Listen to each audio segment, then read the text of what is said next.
Assalamualaikum, semangat pagi. Selamat datang di kelas Ibu Dwi Susanti dalam pelajaran sejarah.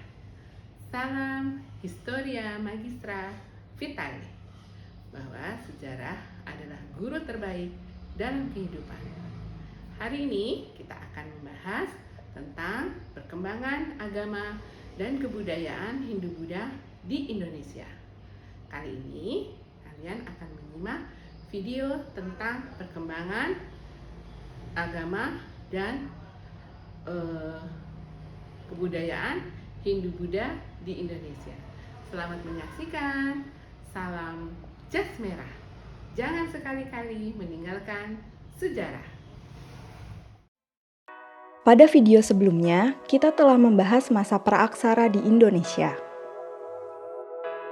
Sekarang, kita akan memasuki rentang waktu di mana Indonesia sudah mulai masuk ke masa aksara atau masa sejarah.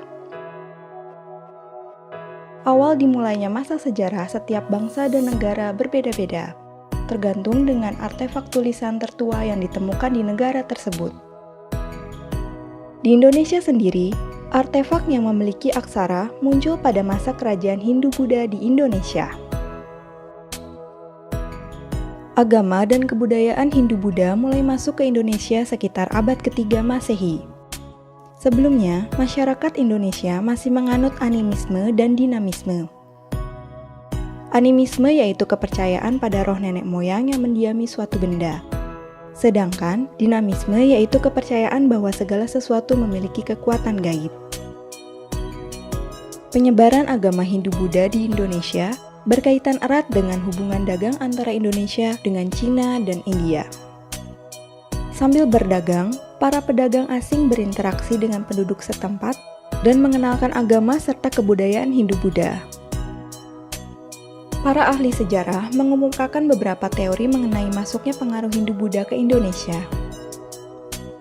Teori pertama yaitu teori Brahmana oleh Van Leer. Menurut teori ini, kaum Brahmana atau pemuka agama datang ke Indonesia atas undangan untuk menyebarkan agama Hindu-Buddha.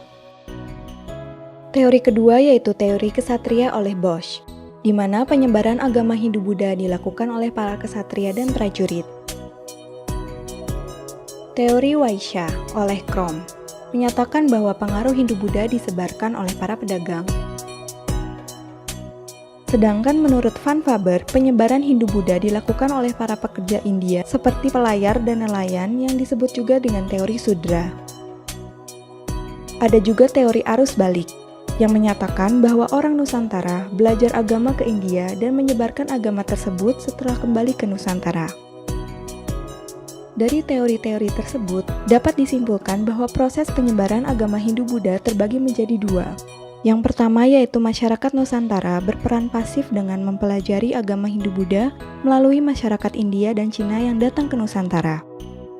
Kedua, masyarakat Nusantara berperan aktif, yaitu masyarakat Nusantara pergi belajar langsung ke India dan Cina kemudian kembali sebagai penyebar agama. Masuknya agama dan kebudayaan Hindu-Buddha inilah yang memicu munculnya kerajaan-kerajaan bercorak Hindu-Buddha di Nusantara.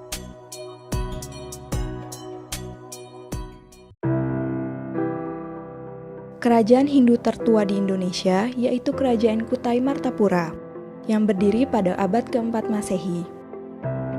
Kerajaan ini terletak di Muara Kaman, Kalimantan Timur, tepatnya di hulu Sungai Mahakam.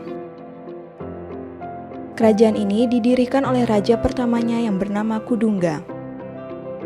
Nama Kutai diberikan oleh para ahli karena tidak ada peninggalan yang secara jelas menyebutkan nama kerajaan ini. Kerajaan Kutai mengalami masa kejayaannya di bawah pemerintahan Raja Mulawarman yang merupakan anak dari Asmawarman dan cucu dari Kudungga. Hal ini diketahui dari peninggalan sejarahnya yang berupa 7 prasasti Yupa yang ditulis menggunakan bahasa Sanskerta dan huruf Pallava. Yupa tersebut merupakan tugu batu peringatan yang dibuat oleh para Brahmana atas kedermawanan Raja Mulawarman. Prasasti yang ditulis dalam tiang batu merupakan ciri khas kebudayaan kerajaan Kutai. Yupa yang ditulis menggunakan huruf Pallava memunculkan fakta adanya pengaruh India Selatan di Kutai pada masa ini. Tiang batu atau yupa ini merupakan kelanjutan dari budaya purba zaman Megalitikum atau zaman batu besar. Kerajaan Kutai berakhir pada saat raja terakhirnya, Maharaja Dharmasetia, mati di tangan Raja Kutai Kertanegara. Kerajaan Buddha di Sumatera muncul sekitar abad ke-6 dan ke-7 Masehi. Berdasarkan catatan sejarah, ada dua kerajaan, yaitu Kerajaan Melayu dan Kerajaan Sriwijaya. Kerajaan Melayu diperkirakan berpusat di daerah Jambi, di tepi alur Sungai Batanghari. Keberadaan kerajaan ini diperkuat oleh catatan perjalanan seorang pengelana dari Cina yang bernama Itsing. Nama kerajaan Melayu juga muncul pada kitab Negara Kertagama yang menyebutkan mengenai ekspedisi penaklukan ke Sumatera yang disebut dengan Ekspedisi Pamalayu. Sejarah kerajaan di Sumatera sejak abad ke-7 didominasi oleh Kerajaan Sriwijaya. Kerajaan ini awalnya berpusat di sekitar Sungai Batanghari, pantai timur Sumatera, lalu meluas hingga ke Semenanjung Malaya dan Jawa Barat. Pengetahuan sejarah mengenai kerajaan ini didapat dari sumber asing berupa catatan perjalanan Itsing dan beberapa prasasti, serta sumber dalam negeri berupa prasasti, antara lain Prasasti Kedukan Bukit, Prasasti Talang Tuo, Prasasti Kota Kapur, Prasasti Sidayarta, Prasasti Telaga Batu, dan Prasasti Karangberahi. Ditemukan juga peninggalan berupa candi, yaitu Candi Muaro Jambi dan Candi Muara Takus. Dari sumber-sumber sejarah tersebut, diketahui bahwa raja pertama yang dianggap sebagai pendiri kerajaan Sriwijaya adalah Daputahyang. Ia berhasil memperluas wilayah kekuasaannya dengan menaklukkan daerah Jambi yang sebelumnya merupakan wilayah kerajaan Melayu. Puncak kejayaan kerajaan Sriwijaya berlangsung di bawah kekuasaan Raja Balaputradewa. Wilayah kekuasaannya semakin meluas hingga ke Semenanjung Malaya. Perluasan wilayah ini membuat kerajaan Sriwijaya menjadi kerajaan maritim yang menguasai alur pelayaran dan jalur perdagangan di Laut Cina Selatan dan Selat Malaka. Sriwijaya kemudian menjadi pusat pembelajaran agama Buddha dan pusat penyebarannya ke Asia Tenggara. Raja terakhir dari kerajaan Sriwijaya adalah Sri Sanggrama Wijaya Tunggawarman. Sriwijaya mulai runtuh dengan adanya serangan dari kerajaan Chola dari India. Melalui ekspedisi Pamalayu, kerajaan Melayu yang berada di bawah Sriwijaya pun dikuasai oleh Singasari. Kerajaan pun semakin melemah dan akhirnya runtuh pada akhir abad ke-14 akibat serangan kerajaan Majapahit.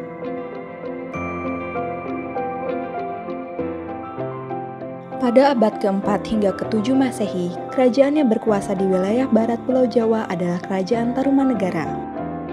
Kerajaan ini didirikan oleh raja pertamanya Jaya Singawarman yang berlokasi di daerah Bogor, Jawa Barat. Sumber sejarah dari Kerajaan Tarumanegara berupa 7 buah prasasti. Prasasti Ciaruten, Prasasti Kebon Kopi, Prasasti Jambu, Prasasti Muara Ciaten, Prasasti Tugu, Prasasti Pasir Awi, dan Prasasti Munjul. Sumber sejarah lain yaitu catatan sejarah penjelajah Cina bernama Fahian yang menyebutkan keberadaan Kerajaan Tarumanegara. Ada pula catatan dari kerajaan dinasti Sui dan dinasti Tang. Peninggalan prasasti yang ditulis dengan bahasa Sanskerta dan huruf Palawa menunjukkan kuatnya pengaruh Hindu-India pada kerajaan ini. Dari beberapa prasasti tersebut, dapat diketahui bahwa raja besar yang memimpin Kerajaan Tarumanegara adalah Raja Purnawarman. Kehidupan masyarakat Kerajaan Tarumanegara mengandalkan sektor pertanian dan perdagangan. Hal ini dibuktikan dari isi prasasti Tugu yang dibuat pada masa Raja Purnawarman mengenai penggalian sungai. Penggalian ini berupaya untuk menghindari banjir dan untuk mengisi irigasi pertanian. Tarumanegara menganut agama Hindu beraliran Wisnu. Hal ini didasarkan dengan penemuan prasasti Kebon Kopi. Pada prasasti tersebut memuat 2 kaki gajah air wata. Namun berdasarkan berita Fahian, menyebutkan bahwa ada pula sedikit masyarakat yang beragama Buddha dan animisme. Pada tahun 670, pada akhir nafas kerajaan Tarumanegara, Tarusbawa yang menggantikan Raja Linggawarman membagi dua kerajaan menjadi kerajaan Sunda yang dipegang oleh Tarusbawa dan kerajaan Galuh yang dipegang oleh Wretikandayun.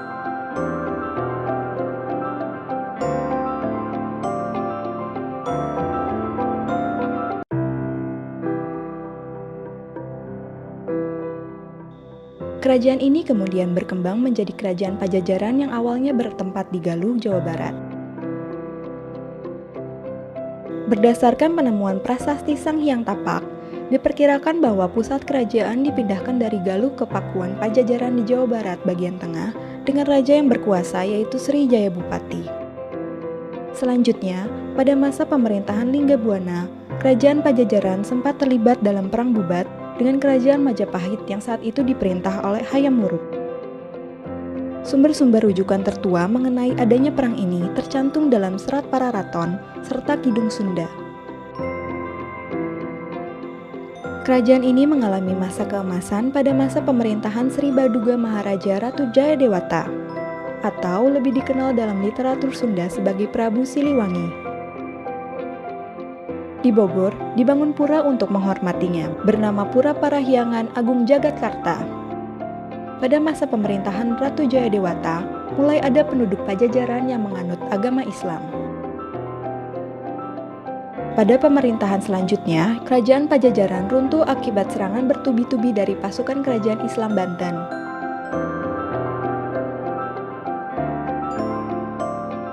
Sebagian orang yang selamat dari serangan itu menyingkir ke pedalaman dan membentuk komunitas yang mengisolasi diri mereka dari luar. Sebagian peneliti berpendapat bahwa komunitas inilah yang sekarang bernama suku Baduy.